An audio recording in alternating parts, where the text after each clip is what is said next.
Olá, pessoal. Um bom domingo para todo mundo.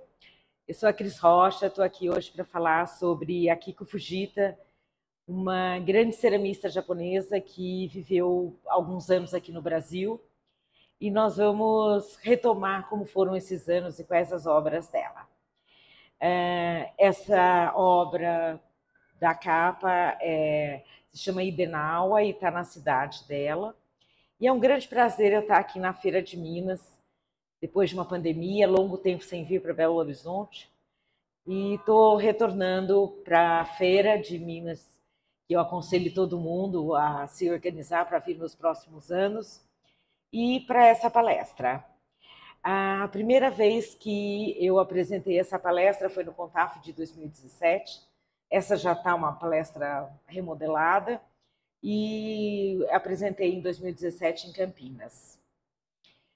Falar sobre Akiko Fujita, para mim, é sempre uma alegria muito grande, porque é uma pessoa que eu admiro demais, que tem um trabalho fantástico, e eu acho que foi uma pessoa incompreendida aqui no Brasil.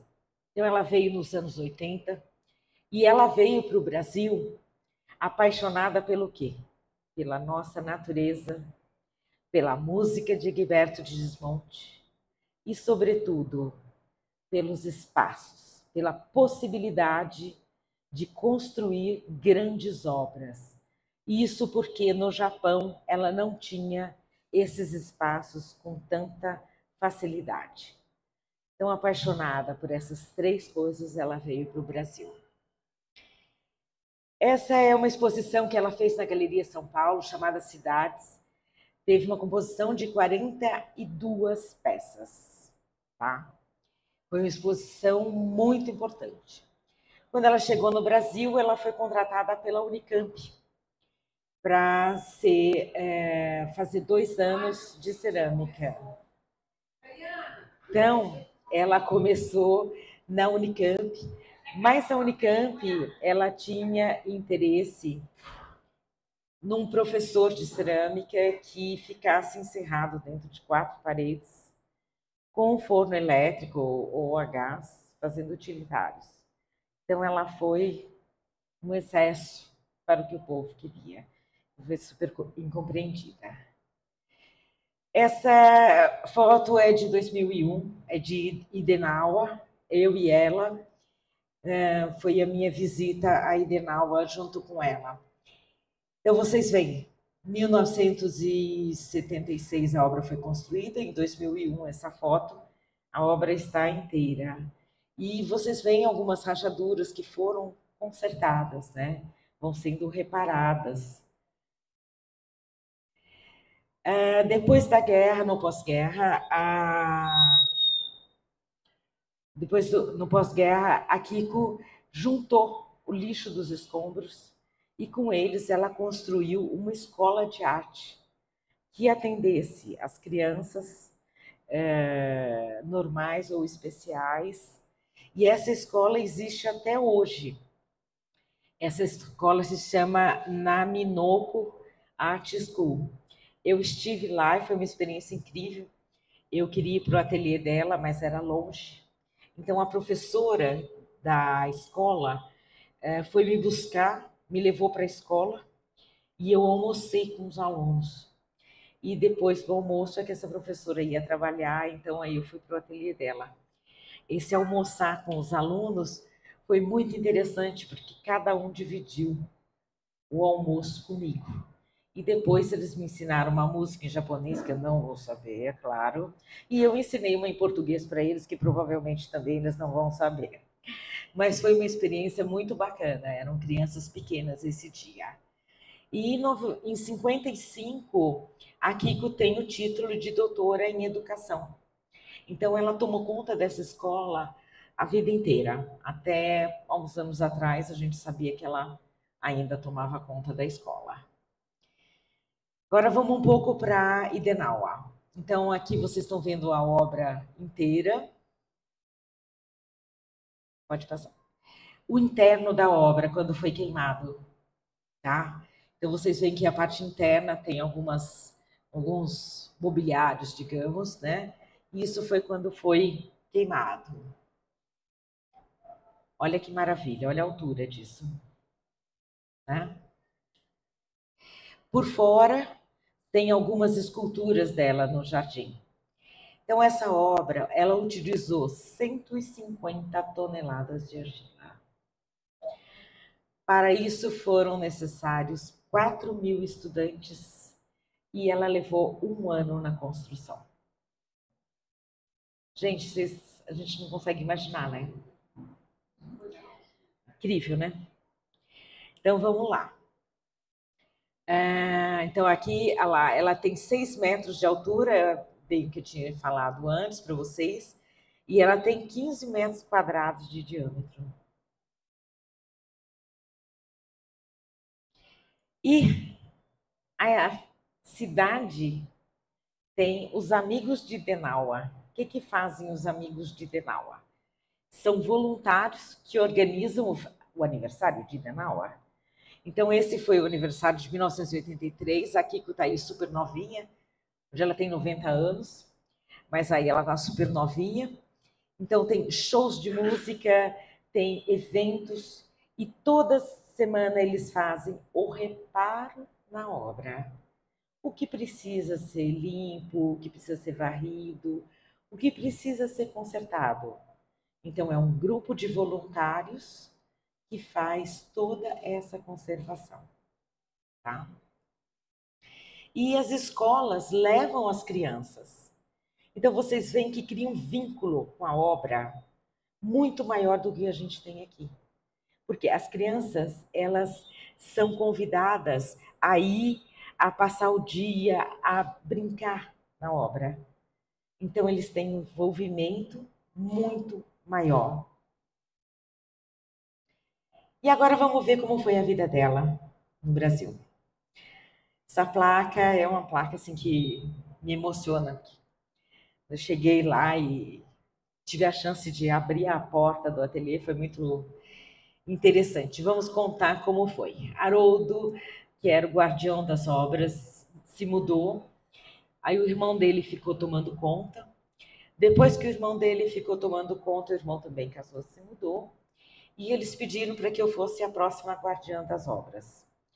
Mas isso foi numa época de final de ano, outubro, novembro, a gente está focado na venda, milhões de feiras, de exposições, sem condições nenhuma de eu retirar essas obras. E aí está o ateliê. Então, essa foto é do ateliê mesmo, né, Haroldo? É. O ateliê e ela novinha, logo que ela construiu, hoje em dia já é cidade. É uma casa do lado da outra, não é assim, esse descampado. Na época era bem descampado.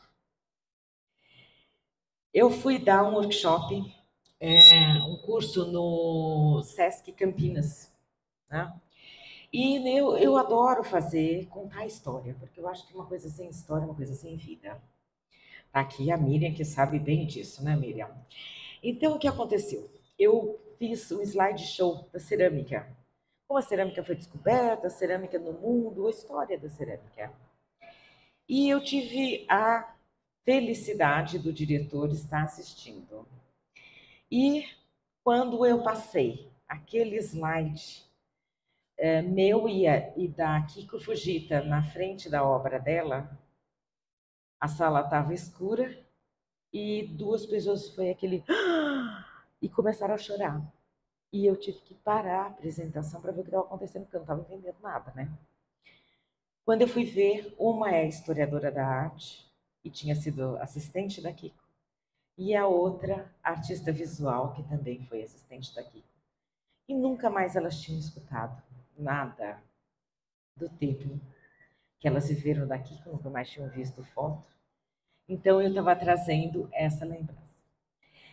Terminada a minha palestra, o diretor do Sesc falou: olha, onde estão as obras dessa mulher, que eu quero as obras dessa mulher no jardim, eu quero um projeto. Eu já vi ali a minha chance de retirar as obras, de levar para o jardim do Sesc. E eu precisava fazer um trabalho que fosse semelhante ao dela. Então, o que eu fiz? convidei vários amigos ceramistas. Eu estou de vermelho, daí está Sensei Coma, a Frane Montemurro, que é um grande ceramista de Campinas. Aqui está a Lica Cruz e Vete Cussano. E no fundo, atrás de mim, está o Rubem Alexander, que foi meu aluno. Torneava muito bem, ele aprendeu a tornear comigo. Torneava muito bem, nós torneávamos muito bem juntos. Então, eu e o Rubem torneamos e os outros interferiram. E nós fizemos um trabalho um pouco comunitário, né? Para montar os jardins junto com as esculturas dela.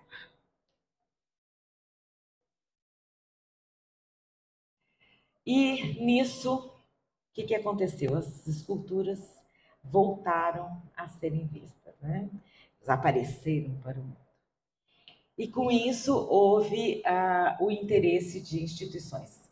Então eu fui procurada por uma docente da Unicamp que achou um absurdo aquilo voltar para o meu ateliê particular, sem uma visibilidade grande. Então essas obras foram sendo direcionadas, o que a gente conseguiu direcionar. Essas aqui são as duas que eu falei que são o centro de luz da minha casa. Tá certo essa data, Haroldo? 153? Sim? É, beleza. Olha lá. Elas devem ter uns 60, 80 centímetros de altura. A maior. Vamos lá. Esses mobiliários, eles... Esse daí tá no ateliê. E tá na entrada do ateliê.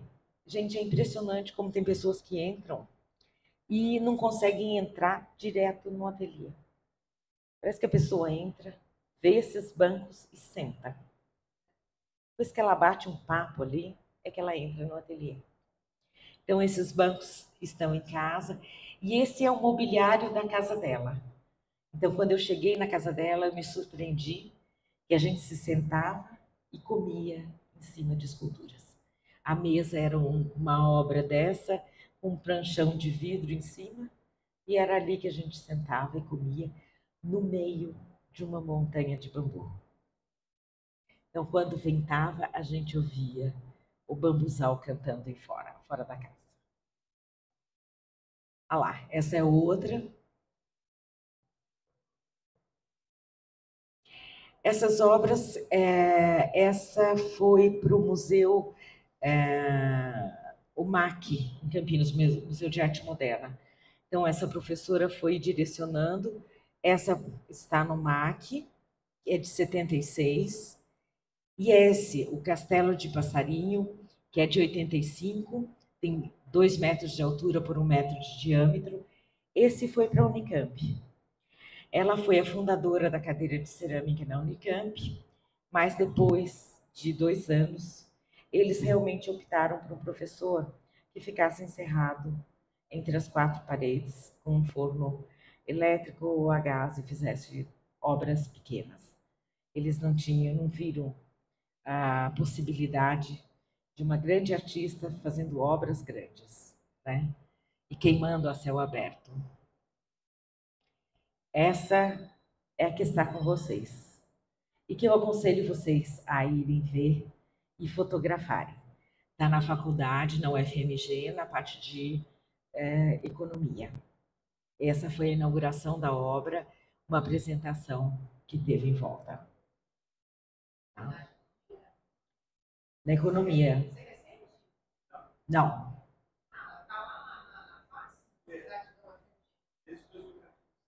Ela está desde 2014, gente, na UFMG. Tá? A Kiko, quando esteve no Brasil, ela fez vários depoimentos, participou de várias revistas, de várias coisas, e muitos dos escritos dela eu vou transcrever para vocês verem. Essa é na Galeria São Paulo, lá, parte das 42 obras. Tem algumas que ainda estão. Tem uma que está em casa.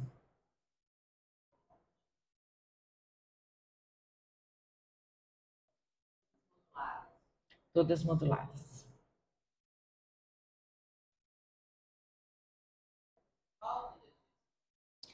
Essas têm uma base de 1 metro, elas são obras pequenas. São quase que protótipos do que ela queria fazer grande. Mais um? Todas as peças são assim articuladas, são numeradas e a gente vai encaixando. É um grande quebra-cabeça. A gente demorou um dia a última montagem. E cada peça dessa pesa mais de 20 quilos. Então vocês já imaginaram para fazer o transporte de tudo isso? Essa daqui é a Casa da Raposa, de 84, olha lá. Tem 2 metros de altura com 1 metro de comprimento ali. A gente vai ver agora como é feita a obra. Então, olhem, aqui é na Praça do Relógio, em São Paulo, tá? Um projeto que ela fez para a USP e que é um projeto que todo mundo que faz artes visuais e que faz cerâmica deveria conhecer. Porque esse projeto do Monumento das Flores é um marco na história da arte no Brasil. A Praça do Relógio, ela fica bem em frente à USP. É uma praça super movimentada, tem várias avenidas chegando e saindo dela. E houve uma controvérsia muito grande com relação à utilização de um material tão pobre como o barro para a confecção de uma escultura aí. Então, a obra começou, tinha gente que queria, tinha gente que não queria, e houve esse impasse. Como utilizar uma praça tão visível com um material tão pobre? Então, para construir, ela usou 60 toneladas de argila. A obra tinha 150 metros quadrados e 3 metros de altura. Esse foi o alicerce, vocês veem, ela cava todo o local do alicerce. E essa é a fala dela. Ao deitar a semente na terra desta praça, confio na flor que um dia se abrirá e nas raízes que um dia crescerão. Gente, infelizmente, a flor são as memórias que a gente tem e as fotografias. E as raízes, eu espero que sejam vocês, vendo as obras que tem aqui em Minas, fotografando e divulgando. Por quê? Por que essa obra é um marco? Porque 2 ou 3 meses após a construção dela, com toda a controvérsia que tinha na utilização do barro, uma noite, alegando que tinha vândalos lá, eles passaram um trator e demoliram 60 toneladas de argila. À noite, destruíram tudo. Hoje a praça é grama. Olha, tem algumas fotos da construção. Eu não tenho, acho que, fotos dela pronta, porque é bem difícil da gente recolher esse material todo, porque lá nessa época era tudo no papel, não era no digital, né? E ela não é muito assim de redes sociais, de digital, então a gente encontra pouca coisa dela na internet. Então aqui, olha, na construção de uma das obras, eu não sei se, eu acho que é em Campinas essa. Ah, então essa é da Praça do Relógio. Olha lá, legal que a gente tem Haroldo aqui para lembrar a gente. Então, olha lá. No Japão, o artista profissional é mais despojado e é capaz de enfrentar um mutirão para integrar-se num projeto que respeita. Aqui é mais difícil. A comunidade artística brasileira é mais individualista. Não tem tempo para se dar. Talvez a forma oriental de viver nos permita esse despojamento. Então, eu deixo para vocês aqui essa frase dela como uma reflexão, né? A chance que a gente tem de fazer um trabalho comunitário, artístico. E o quanto isso é bom, o quanto isso pode nos valorizar. Quando eu cheguei do Japão a primeira vez, eu cheguei super empolgada, construí um forno que precisava de 8 pessoas para queimar. Né? E eu vi que aqui não era igual lá. Teve um dia que eu fiquei sozinha, mais de 24 horas, porque não apareceu ninguém. Um quebrou o carro, o outro não sei o que tem. Então a gente tem que dar uma repensada, eu acredito, nessa parte comunitária. Então fica uma reflexão para todo mundo. Esse é o monumento Casa das Andorinhas, que foi feito na Unicamp, gente, onde ela fundou a cadeira de cerâmica. E simplesmente não existe mais. Olha que maravilha. As pessoas que vão de Campinas, que sentam naqueles banquinhos, elas depois se lembram que a intimidade que elas sentiram com a obra vinha daí, elas brincavam aí quando crianças. A obra não é apenas uma questão de autoria ou uma simples realização artística oriunda de um indivíduo, mas sim um presente do artista à terra, junto com as pessoas que estão reunidas nesse esforço de realização. Então fica aí uma outra meditação, né? Então o que importa é essa união. Então, hoje a praça está assim. Olha a diferença. E com essa obra da Kiko, quando a gente fez na Unicamp a colocação da obra lá no jardim, na frente da cerâmica, foi muito interessante porque convidaram uma curadora de São Paulo, que eu infelizmente não me lembro o nome, e essa curadora falou dos dois potenciais de uma obra, o lastro e o rastro. O lastro, a gente poderia exemplificar bem com a Mona Lisa. Sem dúvida, um quadro maravilhoso, mas se tornou famoso pela história de roubo, de resgate. Então, se tornou conhecidíssimo, famosíssimo, pela história que a obra percorreu. E rastro é aquilo que aconteceu com a obra daqui. De eu mostrar uma foto e emocionar duas pessoas da plateia e ter que parar a palestra para ver o que estava acontecendo. Isso é um rastro.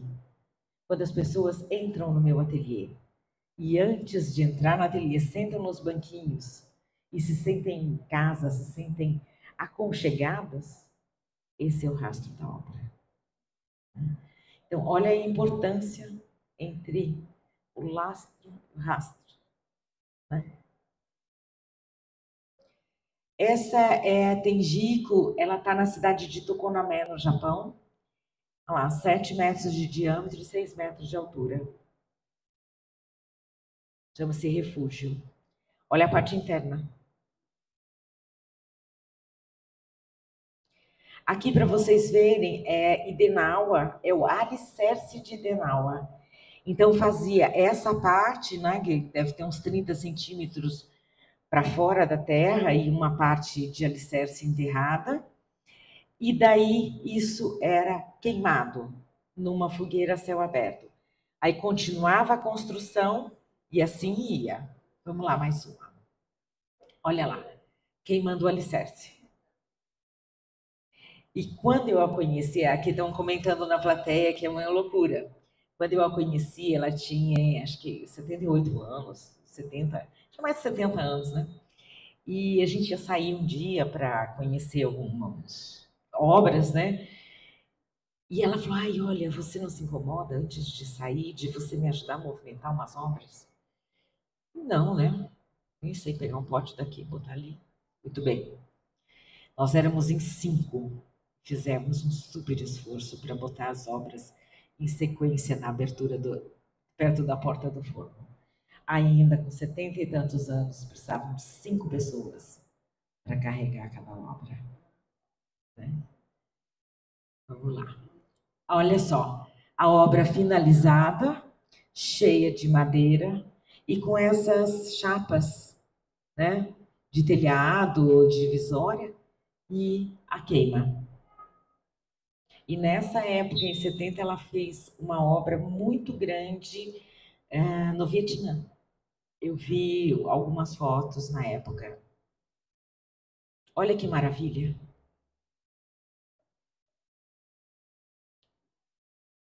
Olha lá. A lenha vai sumindo e a obra vai nascendo. Ah, então, olha lá. Beleza, depois eu vou acrescentar. Esse é da USP em São Paulo, da Praça do Relógio. Olha lá, gente. O que vocês acham? Essa imagem ou um gramado numa praça vazia? Foi aí que foi demolido com um trator. Agora você vê, considerar a argila um material não nobre. Gente, o que nos salvou na pandemia, o que foi? Foi a argila. O ouro, a prata, o bronze ficaram todos guardados. Todo mundo ficou guardadinho dentro da sua casa, com chão de tijolo, parede de tijolo, teto de telha, tudo de barro. O barro que nos salvou. As joias ficaram guardadas. Né? Então fica aí uma meditação. Olha que maravilha. Olha a foto, a cidade atrás. Olha que legal.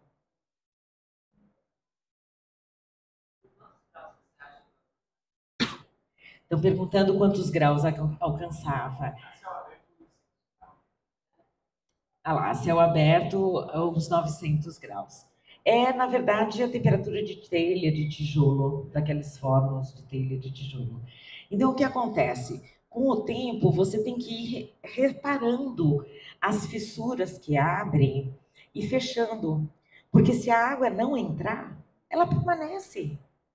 Ela permanece mesmo, né? O objetivo dela é que as obras fossem integradas à terra novamente. Então ela fazia e depois aquilo ia se integrando à terra. Eu vejo as minhas duas esculturas em casa, que é um barato. Tem uma aqui, tem um furo na cabeça, porque acho que choveu, gotejou em cima. Então ela tem um furo. Há 2 semanas atrás tinha um teiozinho assim, saindo, olhando para cá, para lá. Mas eu fui fotografar e ele entrou para dentro de novo. Então são obras que realmente são abrigos, são casas. Então, a exposição para ela não era o mais importante. O projeto, a criação, esses sim eram as coisas mais importantes da obra. Certo? Então, após o retorno dela, em julho de 86, ela realizou vários trabalhos no Japão. Depois, ela arranjou um trabalho na Austrália. Depois, ela foi para Kingswood. Depois, uma cidade alemã de Hannover, depois fez um outro trabalho no Japão e ela foi percorrendo. Esse é um pouco a notícia que eu tenho. Esse ela fez durante a estadia dela no Brasil, ela foi até o Canadá, eu acho que foi isso. E ela fez a Casa das Minhocas, que continua lá, tá? Então, essa obra no Canadá e uma obra que ela fez nos Estados Unidos ainda estão intactas. E há 2 anos antes da pandemia, uma galeria de Nova York me contactou que eles queriam fazer uma retrospectiva dela e eles gostariam de saber se eu falaria sobre os anos que ela viveu no Brasil. Então, para vocês verem, ela faz parte da história da arte nos Estados Unidos. Foi quem criou a cadeira de cerâmica na Unicamp. E ninguém conhece. Então, acho que está na hora da gente começar a mudar a história, né? A gente começar a divulgar. Olha, esse daí é a flor de lótus. Esse, se não me engano, é na Índia.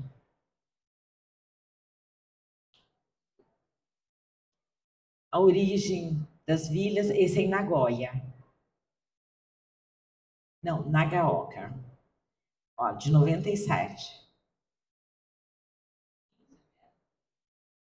É, pode voltar, deixa eu ver. 15 metros, acho que é de 4 metros de altura e 15 por 5,5 de diâmetro.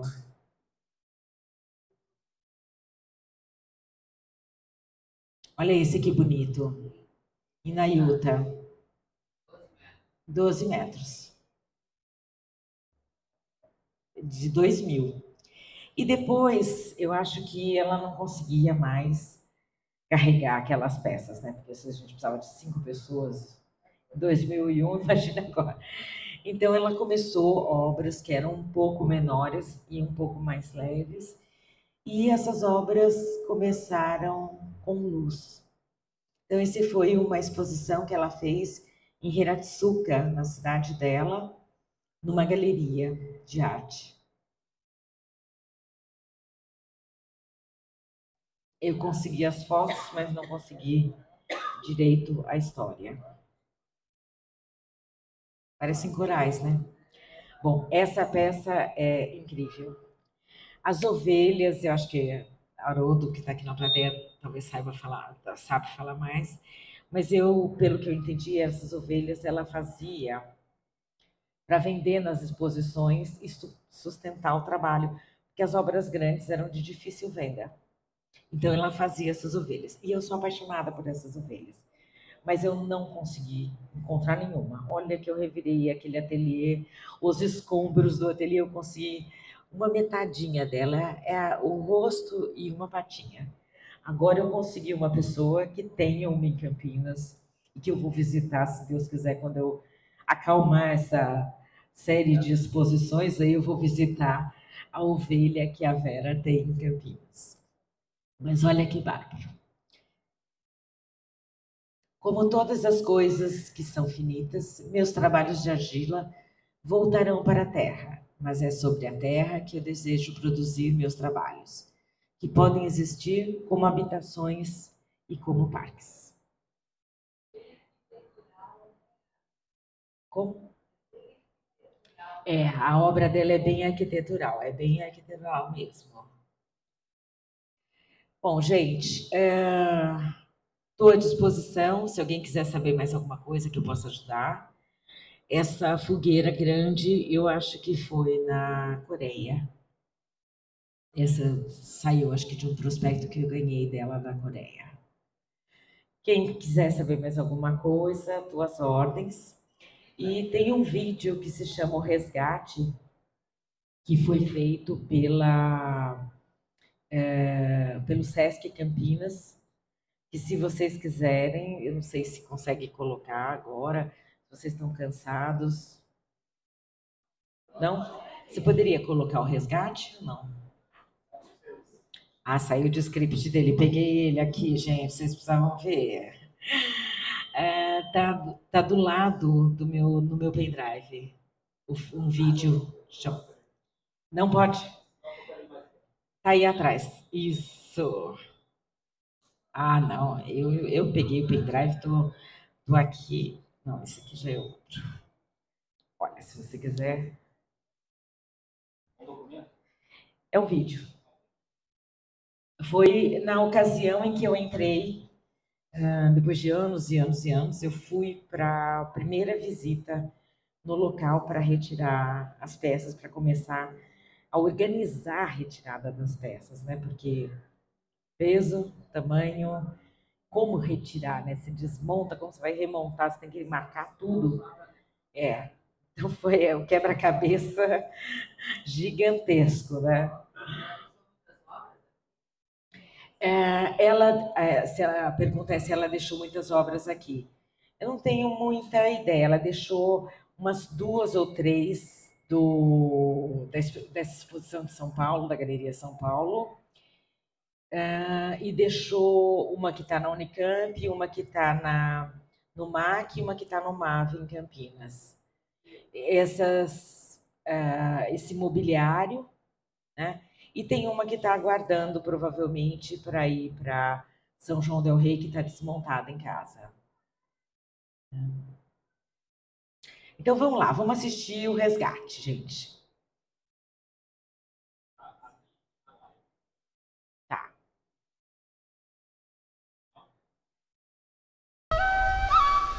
Se quiser colocar a música, não vai.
telhado todo caiu.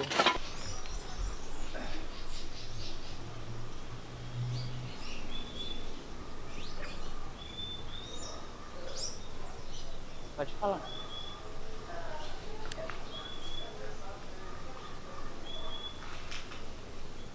Vinha do Pascoal, Pascoal conheceu ela, do Pascoal, era amiga. Haroldo, de onde vinha?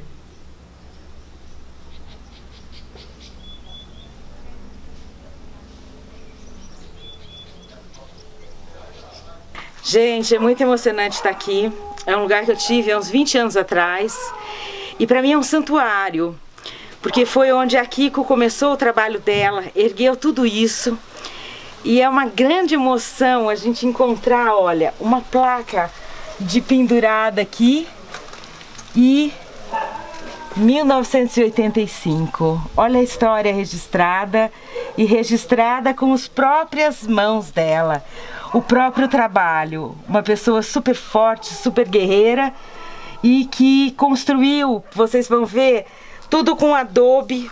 Os tijolos de adobe foram todos feitos aqui no próprio local e tudo com voluntário. É incrível a gente pensar o quanto ela uniu as pessoas para fazer não só as obras, mas como toda essa construção que a gente está vendo aqui hoje. Ali no fundo a gente tem o forno. Aquela torre, ela era mais alta e as árvores menores, então a gente avistava aquela torre de longe. A gente conseguia localizar a casa dela através da torre. Esse aqui é o forno. Pena que não tem a data, pra gente saber quando é que ele foi construído. Mas foi construído nos moldes japoneses. Esse era um forno a gás. Eu sei que ela construiu também um forno a lenha, um anagama, mas eu acho que esse daí foi desmontado. Esse é a gás, olha, são 5 queimadores de cada lado. E todos feitos no molde dos japoneses mesmo. Essa aqui provavelmente era o tanque de areia, o tanque de argila, onde ela punha argila e ia reciclando, ia amassando para fazer as esculturas. E eu não sei, mas essas telhas, essas são as originais da casa. Elas têm cara de terem sido feitas aqui também. Na casa dela no Japão, todas as cadeiras eram assim, eram bancos. E a mesa onde a gente comia também era uma escultura. E a gente tinha um tampo de vidro. A gente sentava, e eu me lembro bem, tomando chá, sentada numa escultura e sendo servida pela escultura. Muito bom estar aqui, poder estar revivendo tudo isso e estar resgatando. É um resgate isso. Olha aquelas dali.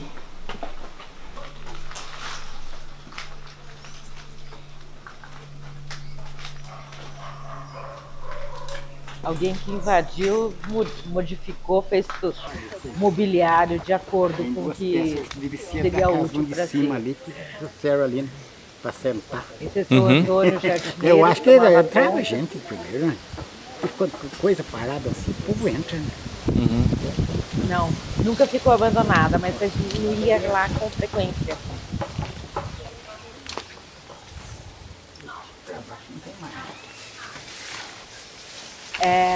É que foi caindo. Haroldo, pode explicar também.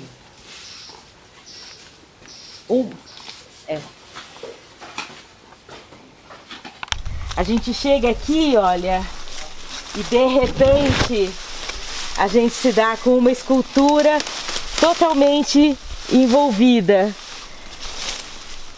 Dá uma vontade de ver isso tudo montado em pé, fora. Exposto realmente. Vem ver.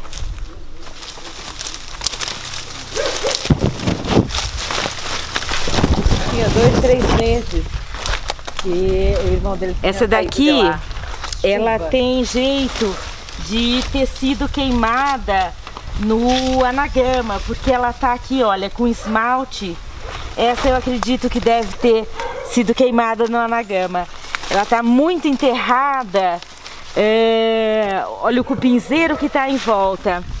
Mas como ela tá bem forte, eu acredito que a gente vai conseguir resgatar e recuperar.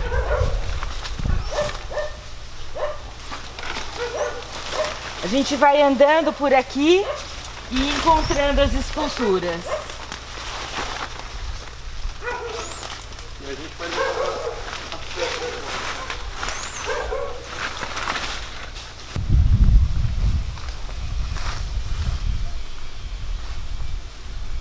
Essa é a da Unicamp.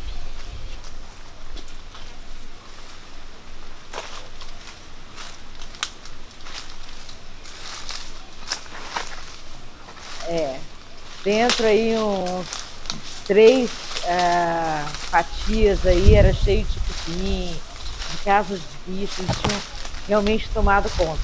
A gente retirou, passou na máquina VAP, uma peça, cada peça, uma por uma, e fomos dando uma limpada assim por cima para poder remontar. Tudo foi retirado, numerado, limpado. Tem mais uma lá, tem mais 4 lá. Cabe, né? Ah, o que cabe, né? Essa daí também não é dela, porque as dela todas têm assinatura. Então, algumas coisas a gente viu depois que não era dela. Eu vou subir aqui. Não precisa, não. Vai por onde? Aqui? Vou dividir com as caixas. Lá, né?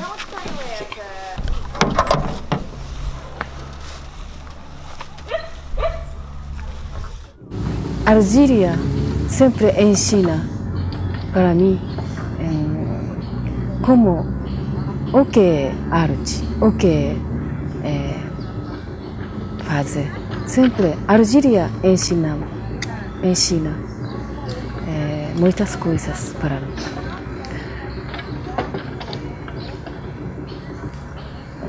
Minha filosofia no monumento de terra nasceu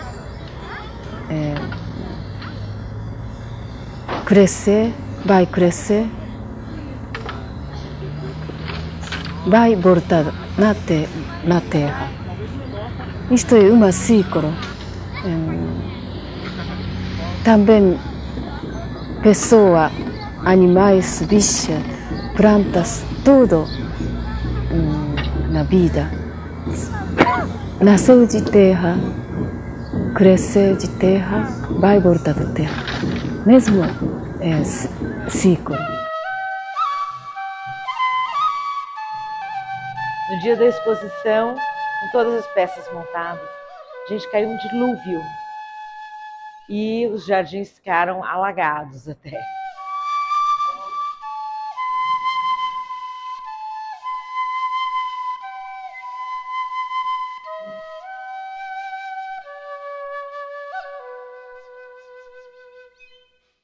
A exposição era para ficar.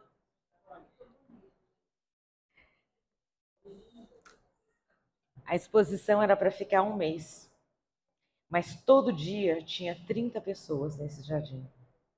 Então a exposição ficou 3 meses e foi desmontada só porque precisava do espaço para uma coisa de dança, coisa assim. Então eles tiveram medo de fazer no meio das obras. Então a exposição foi desmontada depois de 3 meses.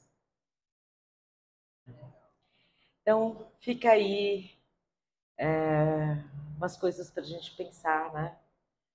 Em obras grandes que a cerâmica possibilita, nas possibilidades que todos os países tiveram de manter as suas obras e nós, infelizmente, não mantivemos as 2 grandes obras que nós tivemos chance de ter, tá? E vamos ver se a gente consegue construir coisas em conjunto. Muito obrigada, gente.